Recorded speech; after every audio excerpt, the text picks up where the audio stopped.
A very good evening, dear esteemed viewer, and welcome to our today's edition of the Hermeneutics of Culture, Religion, and Politics on ABS Television, Channel 2 for Oka, with very Reverend Father Professor Bonacrisis Umogo, Mona Mado, and Kumen Fame of Instant Miracles, the Director of Igbo Village and the Center for African Civilization, a respected authority in African and Western metaphysics, an international professor from the Faculty of Arts, very Reverend Father Professor Bonacrisis Umogo, is the spiritual director and founder of COMMUNIO SANCTORUM Prayer Ministry International. He is a mystic and a seer, a Catholic priest of Onitsha Diocese, the man who is nursing the idea of coming up with two powerful universities. One is Jesus Christ University, the other one is Jesus Christ University as well as Igbo University. Mona Mado, of course, is a philanthropist of no mean repute. Mona Mado, you're welcome to the studio. Thank you very much. And I also have with me here a gentleman to the core, a former commissioner in Anambra State, Commissioner for Information, Culture and Tourism, and also the former Chief Whip, House of Assembly, Old Anambra State. I'm talking about Chief Charles Amilo Udobodo of Enuguku and Umunri. Udobodo. Good evening, viewers. Welcome to the studio. Thank you. I am the presenter of the program, Jude Mascoto Biago. Today we are going to do Kola nuts in Igbo tradition, cut 3, and we are rounding it off today. God so good. We have Mwana Madu in the studio to round it off today. And I'm also happy having Udobodo once more here in the studio. Father Bona, I'm starting from you in today's topic of the Igbo Kola nut in Igbo tradition. This issue of Kola nut and its lobes, Udobodo tried it very well, but I want to hear from you again.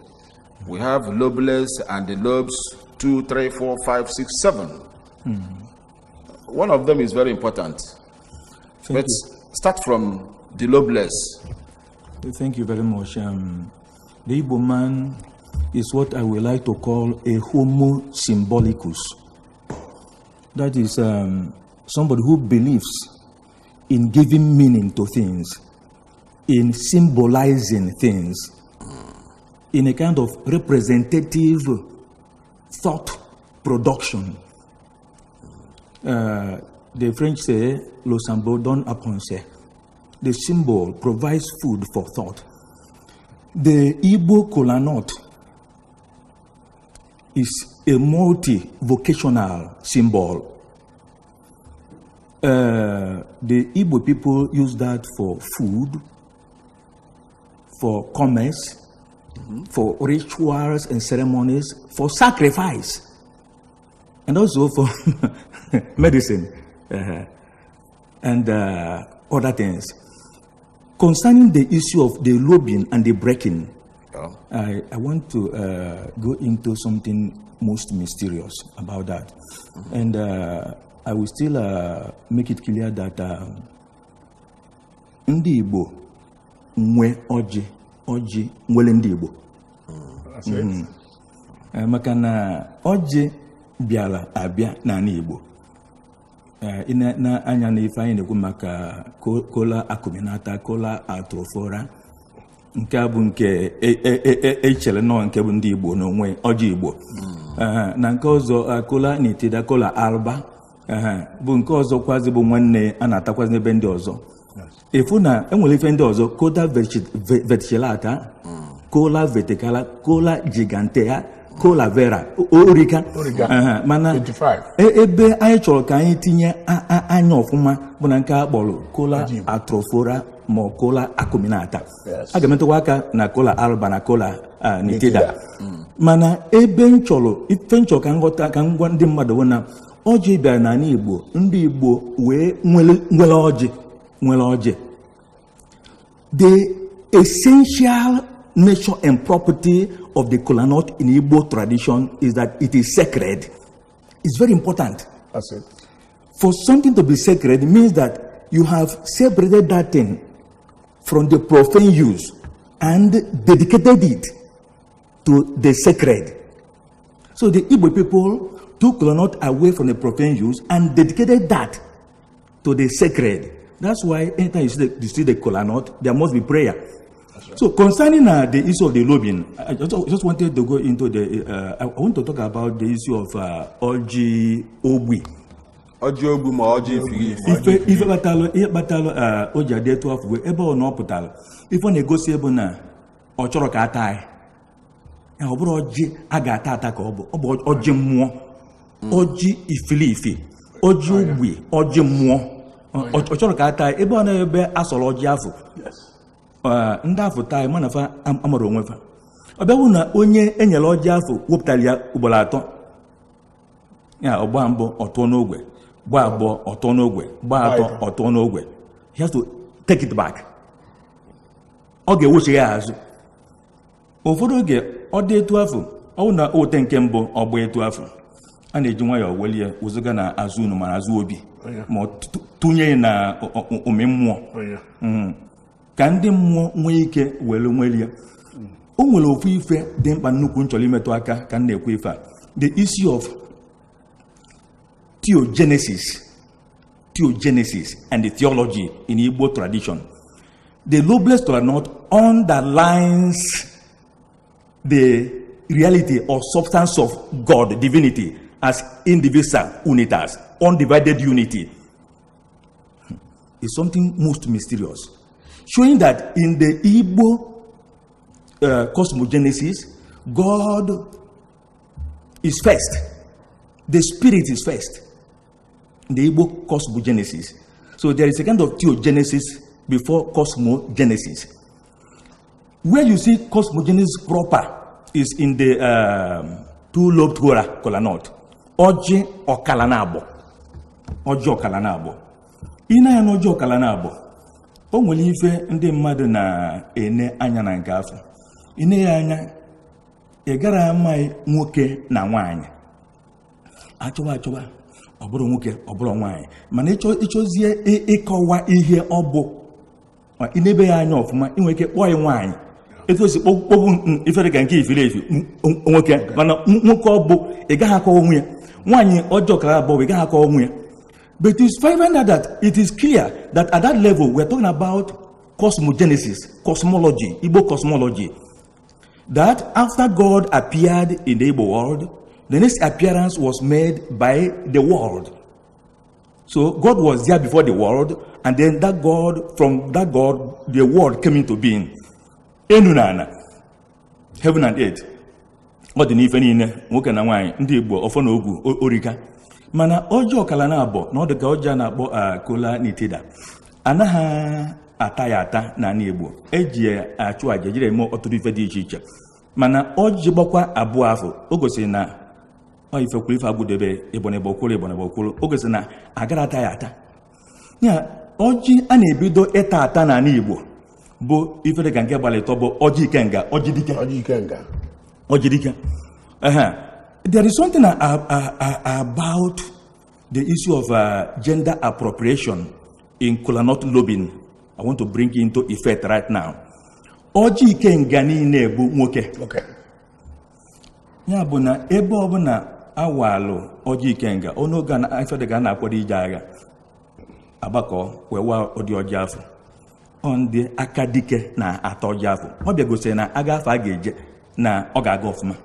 Nke ọzọkwazi oge ọ nawa oge o nwere ife ndị mmadụ na-eche of course kola nut again is used for divination, mana o nwere nwobele aghụghọ dị n'ife afọ.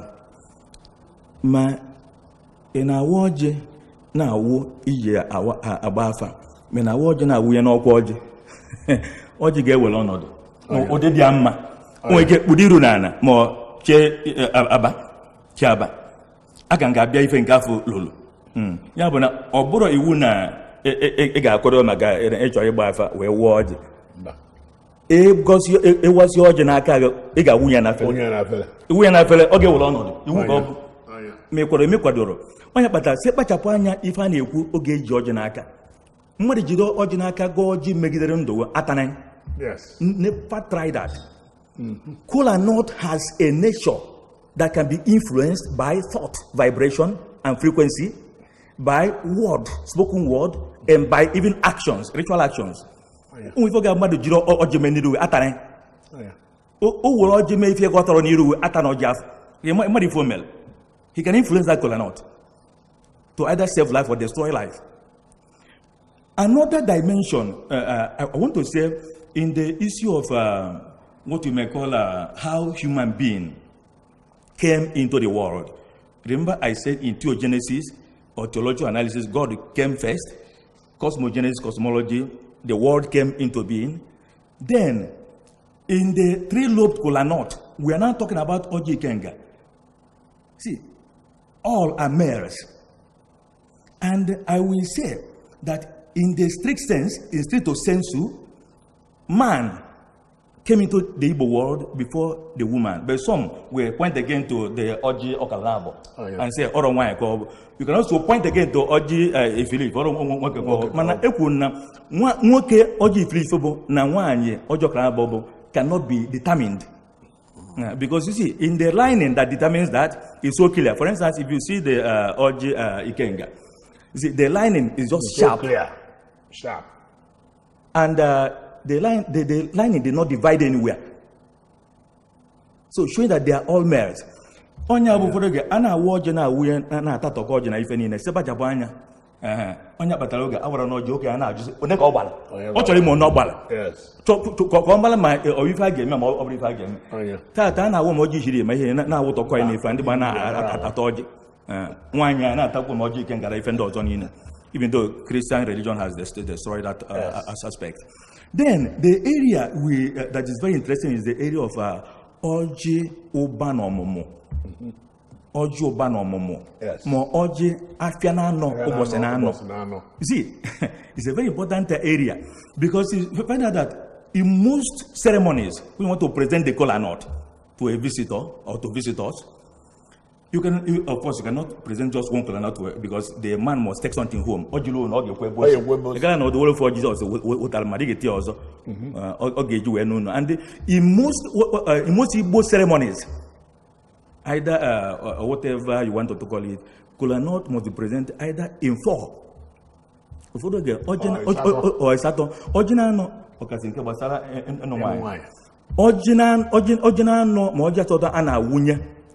Maka iwunye nke afọ a ga-ejikwazi ọjị wee gagasị ụlọ na ife ndị ọzọ. Iwunye nke afọ da anọ afịa n'ụbọchị na anọ.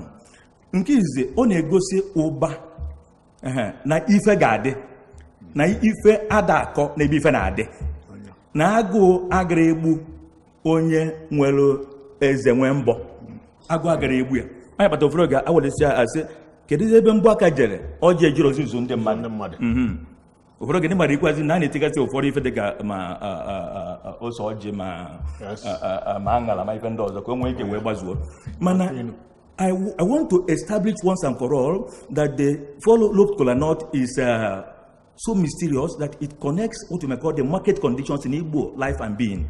It has to do with what we may call the Igbo capability of producing and exchanging resources. That's why at times o nwere ọjọọ ga-abịa itinye efere ka ọjọọ gbala anọ ma ọ bụ nke ọ gbara na ị ga-etinye ego n'ime ọ bụ ego ekpukpọ mmụọ na mmadụ ashereta dị bara ime ego adomimi a ga-emetụ aka ma ọ bụ na ogede. Another aspect again is the five-lobed Kola knot. Nke afọ bụ ọjị ụbala aka. Ọ bụkwazi ọjị siri ike. Ọjị afọ bụ ofu ọjị ị ga-afụ na mmadụ zuru oke nọ n'ime. Aka mmadụ dị ise. Ọjị aka na ọkpa. Ọjị ụkwụ na ije mmụọ na mmadụ. Ọ bụ ọjị siri ike. Ụfọdụ oge ịchọ inye mmadụ ọjị ekere onye afọ ọjị dị ise ma ọ bụ isii. Ọ ga-adị nnọ ma ọ bụ multiples of 4 nke asatọ. O nwere ebe ndị ma na-eme ife masịrị fanụ. Mana ofu ife dị mkpa n'ụka agọta bụ na ọjị aka na ọkpa ife o gosiri erika ife ọjị ụbala aka ọkwazi ọjị ụba na ọmụmụ ọjị gosiri na ife ga-adị na mgbọmgbadụ na-agba ga na-amị mkpụrụ maka na asị onye nwe na onwere ozi ochu ana ya bụ ọ bụ ọjị gosi na ndị Igbo na-echu uchu, ndị Igbo na-aga ebe dị iche iche, ukwu na ije, ndị Igbo na-aga ebe dị iche iche. So you can see here what we call the migrant propensity, natural inclination of the Igbo man and the Igbo woman.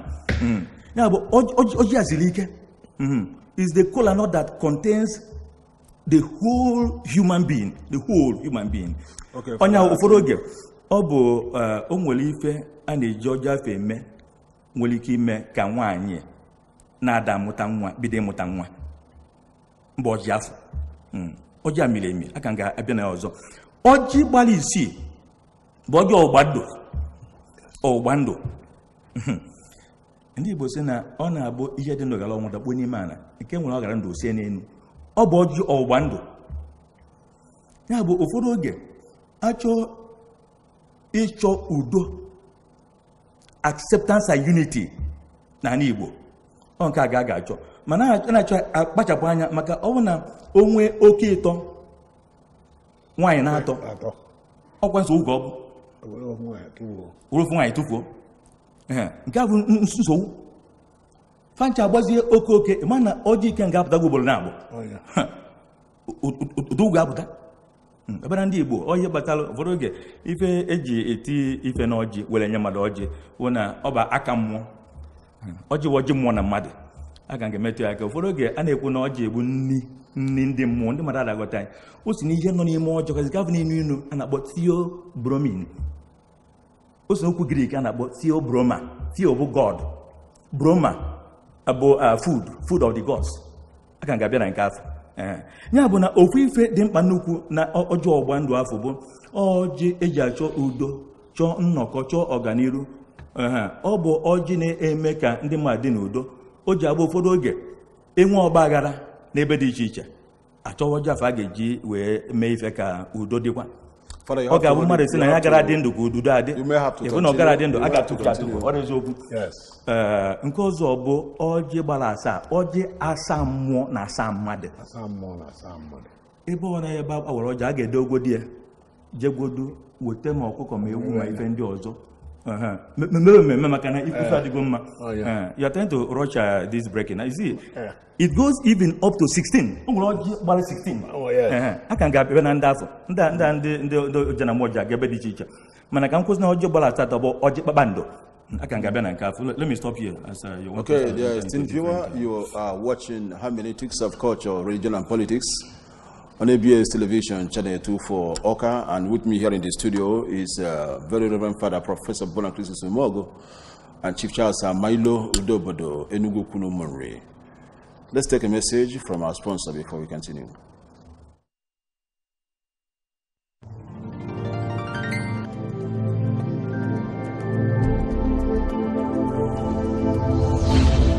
Dear child of God, you are welcomed to Hermeneutics of Religion, Culture and Politics with very Reverend Father Professor Bonacristus Umogo Mado and Kumen fame of Instant Miracles, Father Founder and Spiritual Director of COMMUNIO SANCTORUM Ministries International, a supremely intelligent genius of Christ, a thoroughgoing Catholic priest, a professor of philosophy and a respected authority in African and Western metaphysics, logics, theodicy, and mathematical philosophy. Very Reverend Father Professor Bonacristus Umogo Mado is an international professor from the Faculty of Arts, Nnamdi Azikiwe University, Oka, Director, Igbo Village and Center for African Civilization, UNISIC, the man who is championing the cause of establishing an Igbo University as well as Jesus Christ University. Father Bona is a Catholic priest of Onitsha Archdiocese. He is a seer and a mystic, a polyglot and philanthropist of no mean repute. Come to very Reverend Father Professor Bonacristus Umogo Mado for warfare prayers, sacred exorcisms, stigmatization, transverbation, bilocation, miraculous transportation, levitation and mystical healings at the sacred ground, the miraculous arena of COMMUNIO SANCTORUM, of divine apparitions, miracles, testimonies, healings and deliverances. Dear child of God, you are also invited to COMMUNIO SANCTORUM Ministries International on these days as follows. Every Tuesday, consultation from 10 a.m. to 4 p.m. Come for sacramental confession, Most Holy Rosary procession, gospel reading with sermon and homily, devotion to the Sacred Heart of Mary, Angelus, administration. Every Thursday, Sacred Communion from 9:30 a.m. to 3:30 p.m. Come for sacramental confessions, Most Holy Rosary Procession, Good News Bible reading with Simon and Hamily, devotion to the Sacred Heart of Jesus and Immaculate Heart of Mary, Angelus administration, as well as the Holy Mass. On Saturdays, Communion of the Saints, 9:30 a.m. to 3:30 p.m. Come for sacramental confession, Most Holy Rosary Procession, Gospel reading with Simon and Hamily, devotion to the Sacred Heart of Jesus and Immaculate Heart of Mary, First Friday/First Saturday, Vigil 6 p.m. till dawn. On First Friday, devotion to the Most Sacred Heart of Jesus. First Saturday, devotion to the Immaculate Heart of Mary. Venue, behind Olivia Montage, former Tourist Garden, Agwaka. God bless you. Thank you very much. For those of you or those of us that are Catholics, tomorrow is first day of November, which is All Saints, and after that also. So the whole world, you are invited to COMMUNIO SANCTORUM, Agwaka, behind Olivia Montage, where they will be doing a great feast of the All Saints to mark the day that is for the saints. COMMUNIO SANCTORUM means communion of the saints. That's, by the way, Chief Charles Amailo Udobo Denugu Kunumunre. Father have said something about the Kola nuts, loveless to 7 lobes and all that. I don't know if what he's saying is in conformity to your expectations, or do you have anything to say? Even in Father Kuleba, everything Father Kuleba, Dabachala, you know, no name I am one if we make when you see Macana or Dabachala in it. Come in, man, Bosica gave Makoji believe Kita. Oko wa ugi ewe bati ya ibe agotacha na akwọ kpatara ọjị bili. Ịma na agwa mụ nọ na-abịa eweti ya tu ugi elo. Onye weti ya mbụ weti Igbo weti ya ịtọ. Mba. O nwezi ihe ọ ya eme tupu o weta ọjị ọzọ. Ka ya ndị na-echiri echi ebe ahụ anabagodo. Mbọsị ọzọ abịa ka ama na ọ ya adị mma. Ịbịa na ọjị na-abụ onye ka anyị na-akpọkwa na ọjị gworo. Ọjị gworo dịcha na ọjị gbara ịbọ. Ọjị gworo ndị Igbo ejikewere ya eme ibe. Iwe bezi anụ ọjị bido gbara ịtọ ike nga ọjị wee gaba. O nwere onye erinji pụta ụwa anọkwugbu onye gbara arọ that's not 310 years agabewe nye gabe enye nya 310 years nke ede na akwụkwọ nsọ Chukwu na-enye ndị mmadụ na mbido onye ọfọzị n'anya onye kwuo onye wegwuo m gaba nya mana eri oge ahụ nji pụta ụwa o nweruru onye chile echi nọ na n'Igbo a na banya na nri banya na ụmụ nri niile onye chile echi pụta n'ụtụtụ o tetere ha n'ụtụtụ tupu o kene mmadụ ibe ọ ya eme na ọ ya ewere mmiri saa iru kwa aka gbụcha ọnụ o were ite ọjị wee mee gịnị wee kpọkuo Chukwu gịnị God Almighty ọrịa Chukwu Chinke ukwu God Almighty o wee kpọọ Chukwu okike God the Creator ọ kpọọ Chukwu okike ọkpọ ya bịa were ọjị n'ụbọchị agụghe na wee kwuo ebe niile ya chọọ ka o mee n'ụbọchị tata ndị nke m niile nọ ebe niile gbara ụwa niile okirikiri taa ya bụ na batetere na arụ ike na odo n'igwugwu osi na ọbụla ekpere anwa okpechie ya n'ụtụtụ ọ dị ya mma na nyanwa n'obi ya na ihe ya adịghị ya mma tata ọmadị maka ọ nara agha ịkpọrọ ada Chukwu wee bido ọ nara agha so etu a ka o si dị onye bịabeghị iwe n'ihe ọjị ọ ga na-ele gị na ya mara ihe ya ekwu ibe ya agọ n'ọjị were ya mmadụ esikwu ya nnọọ ma esi awara ọsọ ibe ihe agọrọ anụ ọjị ụtụtụ ahụ na ọ bịara beghị imechezie okwu ibe o ji ya na ibe na-akọwa ahụ na ibe ile Fada kwuru ebe a ma anaka ọjị niile nke ịtọ nke ịnọ nke ise nke isii wee ruo ebe ọ nọkịta na ịsaa nke ịsaa ka anyị na-ahụ onye ahụ enwere ọkụ anyị egbu iwe anyị eji wee ṅụrị ọṅụ ekechigodi ya n'akwụkwọ ụma ma ọ bụ akwụkwọ ebe a ogirisi dobie n'elu ịghọta o dobie n'elu mbọsị o nwere ihe ọkpọọ obere oriri na asatọ ụwa ọzọ so ụwa mmụọ ịghọta ebe na-ekwu so n'ire na ọ na-akọwa odo m anya maka ọ na-abazi n'ime ime nke ọ gụtazi n'akwụkwọ wee na-aga udo obodo ekele nge achọrọ m ka nye ọha na eze chọrọ ka mụ na udo obodo tụnye ọnụ ihe gbasara ka mmebe ire ọjị maka ndị ya chọọ ịkpọnụ ile ọjị ire ọjị ya aba n'ile ọjị mana ka m gwa ndị ọha na eze na-ekiri anyị ọ bụrụ na ị chọọ ịkpọ anyị nye anya na onyonyo gị ị ga-afụ akara ị ga-eji kpa wee nweta ya ọfụma ọbazolu ka mkpọbi ya ị na-anya na onyonyo gị ma ọ bụ na ị na-ekiri anyị ị nwere ike ịkpọ anyị kpọ anyị jụọ ajụ na ifere na ọjị Igbo emika anyị na-amarọ ife amawa na-ata ọjị ka ndị Hausa onye Hausa ka a sụọrọ ọjị na ọjị abịa ọsị na gode a na-ekiri owere ifere na tara ọjị tagbuo fada bụ na ebe kwesịrị na ọjị gbaa anyị saa ire ọjị abatago ya ọjị na-atụkwala m egwu eri eji akọwa ihe a dị n'ọjị obodo ga-anwụkwuo ka m si mara gbasara ile ọjị kwukwa ka Igbo bụ Igbo nwee ike ige ntị ọfụma ile ọjị ị na-anya efu na ada ata ya ata a na-atụpụrụ ya mmụọ o nwere okenye kwuru na ile ọjị afọ ọ bụ na ile ọjị afọ ka ọjị ifere ife pụtakwara ọzọ n'ọjị niile maka na ile ọjị afọ ife ejikọtara ibe ọjị niile ile ọjị afọ egosiri na ife na-ekwu okwu udo obodo ekwugo ife na-ekwu okwu ma ife eji ekwu okwu na Igbo bụ ọjị onye gbada eji sị na ọjị ada asị asị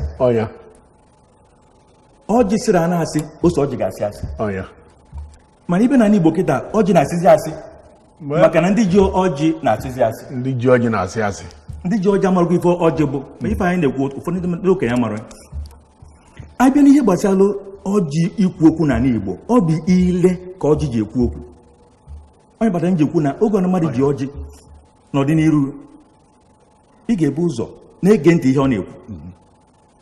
Kola Nut has a nature that can be influenced by thought, vibrations, by word frequencies, and by actions that can even go into ceremonies and rituals. A na-egosi na mmụọ na oge ọnawa oge a na-eji ọjị ekwu okwu ọ bụ na ile ọjị ka ukwu afọ si wee na-apụ na-emesịa agọlia mmụọ. Ofu ife gbasara ile ọjị afọ bụ ọ bụ na mmadụ ọnọdụ ga ife dịka abịa na ọgbụgba ndụ abịa na ọgbụgba ndụ ọ na-ekwucha ihe ọ na ọgbụgba ndụ ekwu na ọdụzife na abụọ ịta ọjị n'ala Igbo wuo omenala mana ịpụ ọjị ana ma ijizi ọbara na ife ndị ọzọ wee taa ọjị ndị afọ ọdịnala na-agbasoro omenala. Ya bụ na ịbịa na ọjị mmadụ na-aga ọjị ị na-ege ntị maka na o siri ike ka okenye jide ọjị ghara ikwu okwu. Ọ bụ na okwuru okwu ata na ọjị afọ ọ ga-ekwu okwu maka onye kwu okwu amara ka obi ya dị okwu ekwurekwu obi afọrọ anya. Hello, kedu afa gị ka ebe isi akpọ? Emeka ọ ga-egbu na Mteje. Ngwanụ jụọ ajụ Emeka. Ajụjụ ka m na-ajụ ka na asị m ka m kene kwadebe maka oge akwalite omenala Igbo ihe ọ na-eme na ahụ n'anya ejisi ike nsọ mana o nwere ụzọ ka akọwa biko ọjị agbara ịsa ọ na-ege ige nwaanyị n'okwu ahụ ruo ọwa ọjị gbara ịsa ihe a eme ebe ahụ ọnụgwu ajụgo ọbụ aga m etinye ọnụ si udobere ga-etiekwa ọnụ. Ọ bụ na ekwu nsị na ọ bụ ọjị asa mmụọ na asa mmadụ awara nna anyị ọba asa ife ize a ga-ene anya bụ amala one bụ oke na one bụ nwunye. Ọ dị mkpa na a ga-enenere ya maka ọ bụ na oke karịa nwunye mana nwunye adọrọ na ya mana ija nwere ka ọ dị. Ọ gaghị anaghị ife dịka ndị okenye dịka na ife dịka Igbo na-adị eji ụka ime fafa na-emegasị mana achọrọ m ịkọwa na o nwere oge udo obodo kwupụtara ife a udo obodo ịma a na-ekwu ọnwa na-ekwu ibe o nwere nnukwute ife nnukwute ndọrọ ndọrọ n'etiti anyanwa bụ ndị gụrụ akwụkwọ weda Igbo monotheism is polytheistic. Some people are talking about that our concept of God is a monopolytheism because we are talking about one God and then other deities. And somebody are talking about polymonotheism. So, and you see, if you bring in the hermeneutics of Christian theology, you find out that God is an undivided unity. We have another caller. Hello. What to volume TV? What to volume TV? Oh. Hello. Can I find a bit sabo? Can I find a bit sabo? I don't know. Okay, I'm on Chijioke. Can I be sabo? That's my number. Can I buy with a number? Ozobolo. Gwagani Chijioke. All of number. Actually, all the time. Okay, Father, here as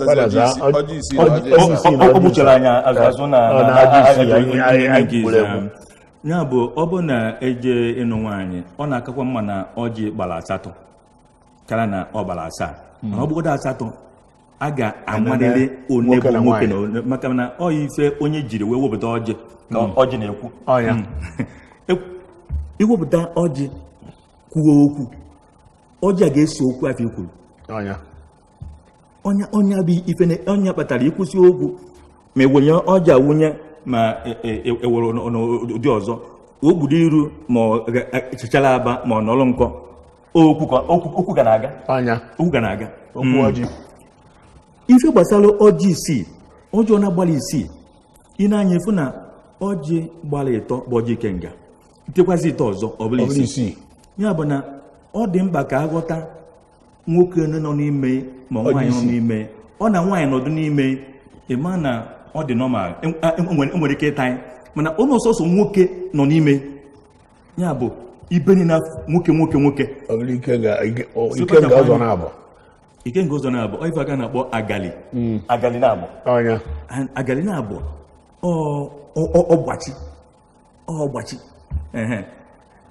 ofu ife dị mkpa nnukwu gbasara ọjị gbara isi bụ na ọ bụ ọjị ọgba ndụ ị na-eketa ebe niile a na-akpọ ọjị ana ekwu na ọjị anafa adịrọ mma maka ha na-eji ya were achọpụta ma onye zuru ori ma onye mere nke a ma onye mere nke ọzọ ma nwaanyị gburu di ya ife dị ka kịta ọ na nwaanyị gburu di ya eji ya ọ bụ ọjị gbara isi ka eji akpụ ọjị ana Can I have a bit of what to volume TV? What to volume TV? It's not far. We're gonna. That's Amal. It's Amal. Okay, it's Amal. Okay. What do I do? It's Amal. Because I'm say, take a man or you do okay.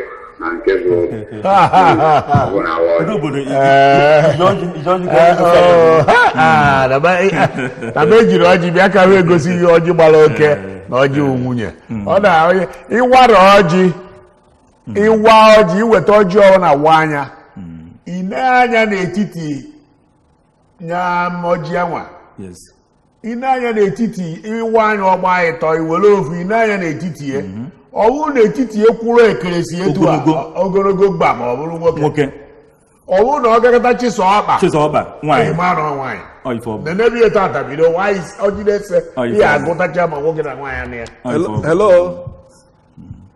hello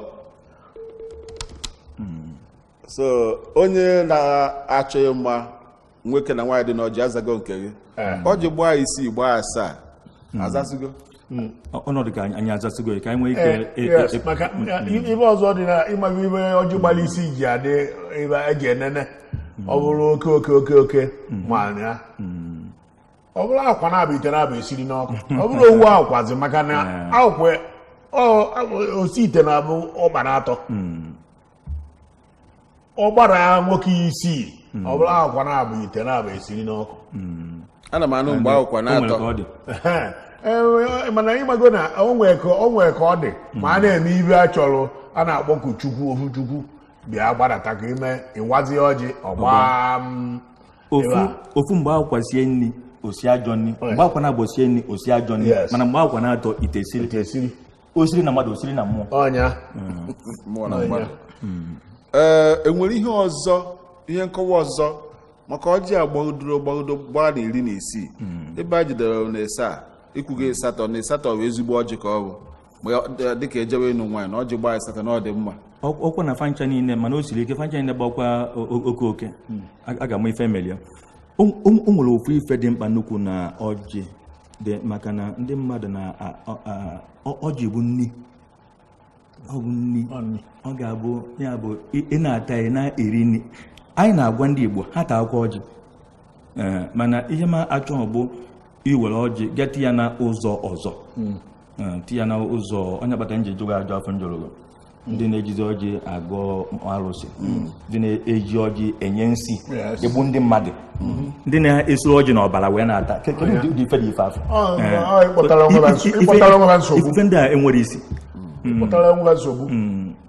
mana ife dị mkpa nnukwu a ga-esi ndị mmadụ taa akwa ọjị mana ị na-ata ya atanaghị ka ewu maka na ịta etu ụfọdụ ndị mmadụ anyị na-afa nọsi ata ya mana ọ ga-emeghị ife ọzọ ọjị nwere ihe nọ n'ime ehiga mana o nwere ụzọ na-atọ nchọ ka mmetụrụ Igbo na-ege ntị aka ife ndị afọ adịba n'ala Igbo ndị na-atụgharị na-atụgharị ife ndị afọ ụdị obodo anyị na-ekwu nwe nke ga-atụgharị atụgharịrị anyị nke izo na ife a na-akpọ caffeine na theobromine na nke ọzọ the tannins tannic acid enwere ndị ọzọ dịka ma potassium ma magnesium fancha orika aka ga-abịa na ndị ahụ mana mgbe akwa na-atọ ugwede ya izu ife na-atọ ọjị jiri biri ka chọrọ imetụ aka ife gbasara caffeine ife ọ na-eme na ahụ mmadụ bụ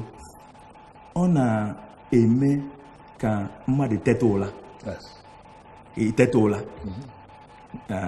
ndị ma ga-agụta ife afọ ọ ga-eme ka ma mkpụrụ obi gị ma ọbara gị na-aga ọfụma na-agasikwa ike ọ ga-eme ka echiche gị nwee ike wee onye kpatara a na-ekwu maka stimulation ise stimulant ọ bịa ga-eme ka ike ghara ị na-agwụ ịchọọ ife dị ka ịgụ akwụkwọ enwe ka ịgụ akwụkwọ ogologo oge mana ịgakwa takwa ya na ụdị na ka ịtazie wee gaba ọ ga-eme ekerozie nwe ezumike restlessness nervousness arụ na na-amaririri mee ụfọdụ anụ arụghụ a na-enwe nsogbu nke ọzọkwazi esi na nke afọ wee pụta onye kpatara nnekwu ife anyị magasị ụfọdụ ife bụ ife gị nwa chọgasịrị ị ga-eji na-atọ ọjị ife dịka onwe nkịta nwoke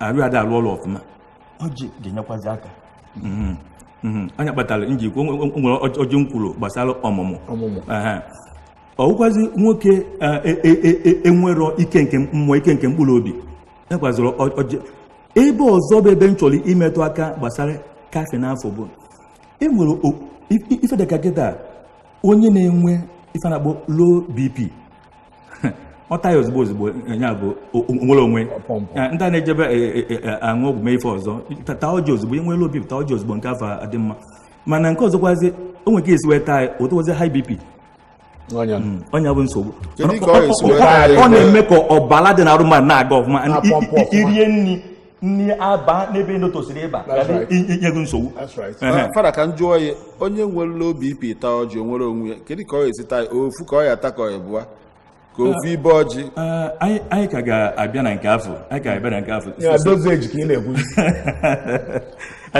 anyị kwuo na ife ọjị eme na Igbo eriga onye ọtụtụ ọgwụ a na-enye ndị mmadụ mana India mana Amerịka mana Afrịka anyị ọ bụ ọjị ga-eji abịa eji ọjị abịa ọ bụ sọsọ iji elu ife a na-aṅụ enwere ofu onye tinyere were ọjị na koka tinye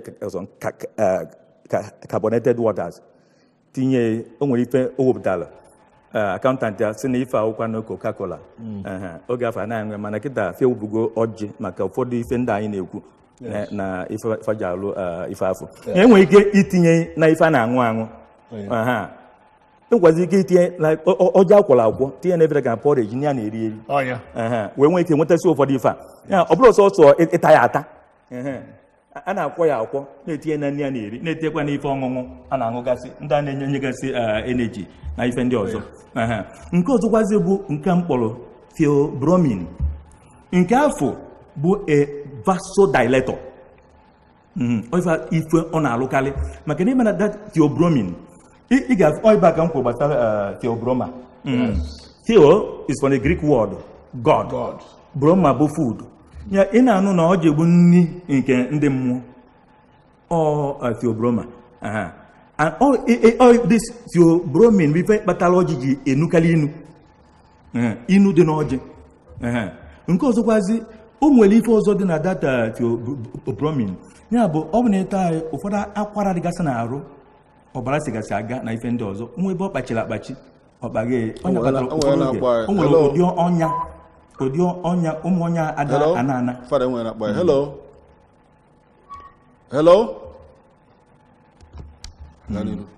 Ya bụ achọ nke onye ada ana a na-eji ya alụ ya bụ mana ị ga-etekwa ya ụfọdụ ife ndị ọzọ onwe ike na ozigbo gbasara eze ọjị na-enyere eze mmadụ aka eze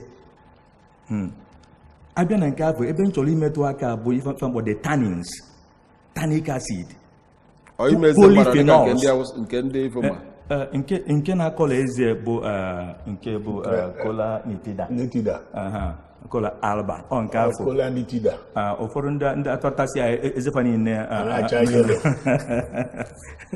ọ tazi abụrụzie n'ọnụ ife ọ na-ata ya bụ nke afọ bụ nke na ejikwazi nke afọ were eme ka mmiri adọrọ ọcha maka ndị Igbo sị na ife ruo onyi asaghị mmiri ruo onyi nwere ụzọ esi asaghị a na-eji ọja gwara asa mmiri ife ọzọ dị mkpa nnukwu gbasara ọjị theobromine bụ na o nwere ka o si ejiri aka na ife mkpọ tannic acid the tannins bụ the polyphenols phenolics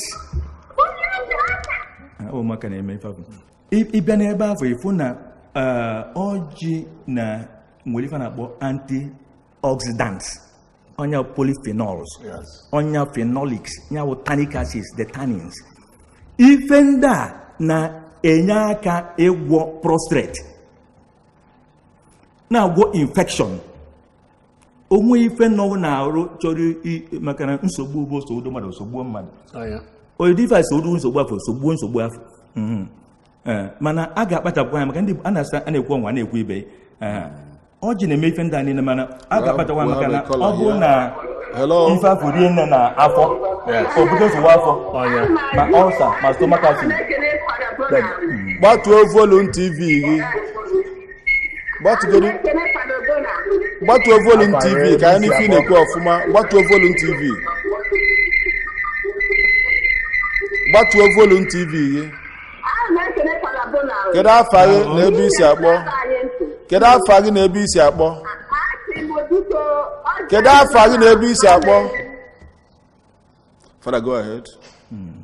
Ị ga-abịa ka ọ jụọ afọ ya na ebe o si akpọ ọ na-abụ onye mkpọ ọgwa ya afọ ya na ebe o si akpọ o bu n'obi mmụọ ya dị sọ n'ihe ahụ ọ chọrọ ịjụ ị nwere ike kpọchiga azụ ịgwa ya afọ gị na ebe isi akpọ Father anụgo na ị kenere ọfụma daalụ ya bụ achọrọ m imetụ aka maka na ife ma ife gbasara ma potassium ma magnesium ndị afọ ka ga-adịwa oge ọzọ maka na orika ọzọ ife na-ata agwụdo caffeine theobromine na the tannins ebe nnọkọta na the tannins biko onye ọna bụ onye nwere ife ọbụla dị n'arụ ya ife ọna dị n'arụ ya dịka nke a na-akpọ infection ya bụ ọya a na-ebute na arụ mmadụ ma ọ na-ebute na toilet ma ọ bụ ife ndị ọzọ na-agagharị n'arụ ụfọdụ oge ọ na-adị mkpa nnukwu ịkpachapụ anya gbasara arụ mmadụ enwere ife ndị Germany kwuru Gesundheit ist nicht alles aber ohne Gesundheit ist alles nichts. Health is not everything but without health everything is nothing. Ya bụ ọ dị mkpa nkụ dị na mba na-egele mba nne ya bụ ife ndị a anyị asọrọ gị ga-ata maka na ị na-atọ ọjị tatazie tafe ya oke ife na-atụ mmadụ oke na-abụ hello Hello. Good afternoon, Ebisi Abo.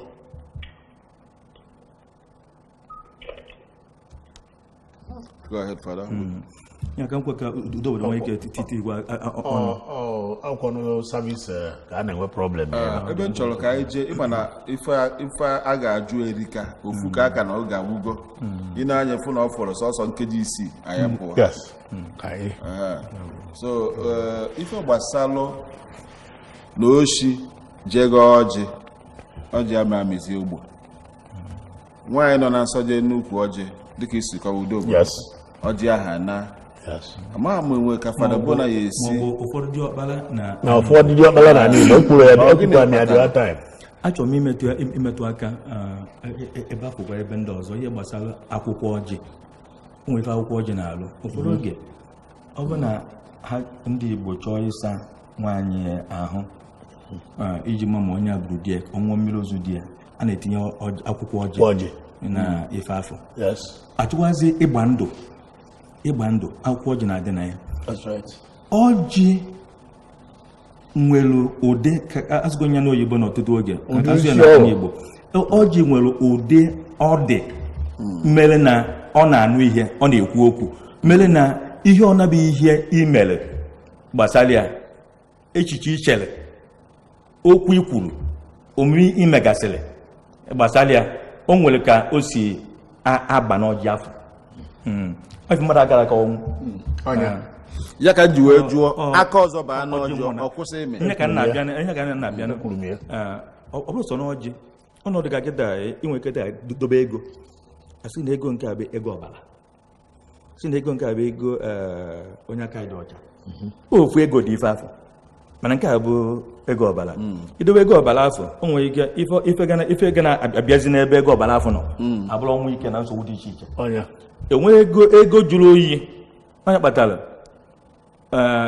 ego buru ibu bụ abụmọnụ ga-ebute nsogbu nwee ike mesịa gbuo onye ji ego afọ mana ego jụrụ oyi iji nwaanyị wee kpara ogwuru kọbọ ka ọ bụ o mesịa ọ ga-ebu ibu ya bụ na o si ndị Igbo sị ọfọ onye asị eji m ọfọ mana ọfọ onye ji ya bụ onye ji aka na-adịrọ mma maka onye ji aka na-agbazi ife abụrụ nke ebe onyori ka ọ bụ onye ji aka adịrọ mma wee gaa n'ọjị ọnọkwa dị ka onye ji aka adịrọ mma wee gaa ọjị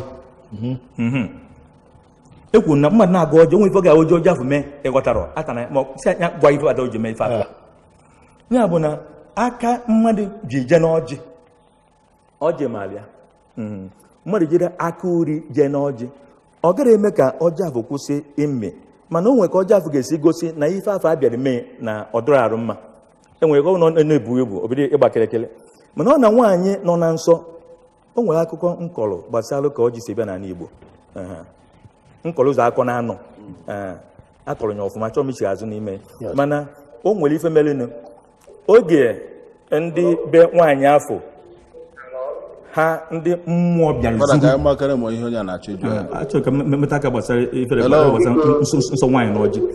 Kedu afọ gị na ebe isi akpọ? Kedu afọ gị? Ngwa jụọ ajụọ. Ana m ekene ụlọ na mmemme ụlọ na-eme program ụlọ ọmaka ụfọdụ ana m ekenekwe gị na-ekwenekwe ndị ji esi ndị ọnụ ebe ahụ. Ajụjụ m wee bụrụ ya wee ọjị ọ na-agwọ gịnị?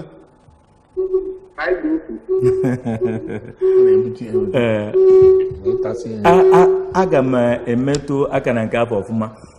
Ọjị na-eme ka akwara niile gaa na-arụ ghele oghe ọfụma na-arụ ọrụ ọfụma na-eme ka ọbara na-aga ọfụma ụfọdụ oge ọ gasịkwa ike ya bụ aga m ekwu na onye nwegolu high BP ya ji nwayọọ na ọjị atana etu ndị Hausa si ata mana onye nwe elo aga na-eji aṅụ ụmụ ọgwụ just ọjị ozugbo ọkwụrụ ozugbo mana ọ bụ na onwebụrụ nke ị nwere inwelo ha ji nwere na-ata ya organ eme obalana agazu na arugu niile ebe suchira suchi owele oye.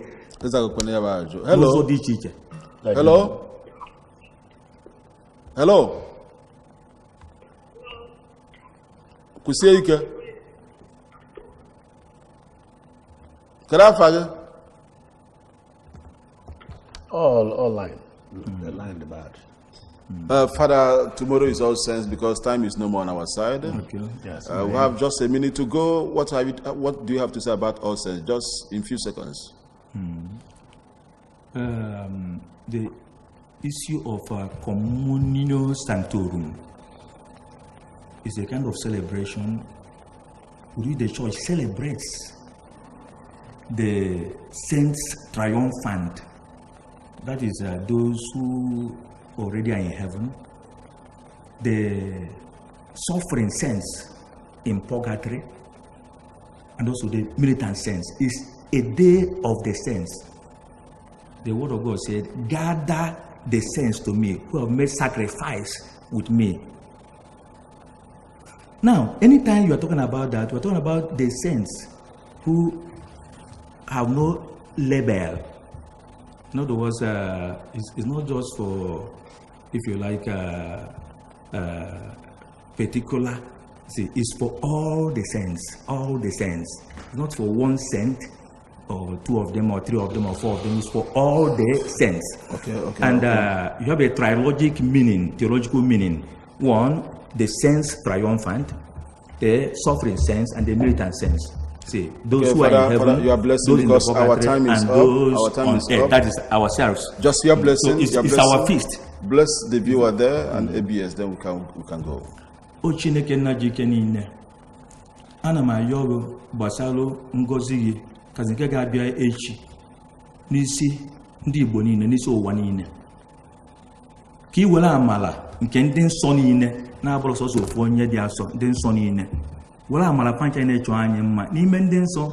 O nwere ụdị mmadụ anọrọ n'ime, mana pancha mechara wee nwee ike wee jekwu Chukwu site na nchegharị na ezi omume. Ọ bụ ajọ omume na ezi okwu, mana n'Igbo mana ebe niile. Wepụrụ anyị ajọ omume, ya mara nke ezi omume, ka udo na ọganiru ju na n'Igbo ju n'ụwa niile, n'afa Jizọs Kraịst onye nwe. Amen. Ka Chineke na-egozie unu Nna na Nwa na Mmụọ Nsọ. Amen. Thank you very much, Father. Dear esteemed viewer, this is where we throw the curtain on our today's edition of Hermeneutics of Culture, Religion and Politics. Jude Mascot of Bia with the presenter saying thank you very much. Thank you very much, Father Bona, for coming. Thank you. And you do wonderful. Thank you. Thank you. So this time next week we are coming up with another super powerful edition of this program.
The Rotary Foundation of Rotary International is organizing a medical mission to District 9142, Nigeria, from 23rd October to 3rd November 2018. The mission will be hosted by Chukwuemeka Odumegwu Ojukwu Teaching Hospital, Awka, and will have a team of 20 medical doctors, consultants in different fields of medicine from India. The mission will provide as follows: free medical treatment inclusive of surgeries to indigent Indianambra and other Nigerians, a forum for networking and exchange of ideas between the expatriates and our own doctors on current medical practices aimed at ensuring quality service delivery, and donation of medical equipment for improved services. Indianambra are encouraged to visit Chukwuemeka Odumegwu Ojukwu Teaching Hospital, Awka, during the period of the medical outreach to receive free medical services from the visitors.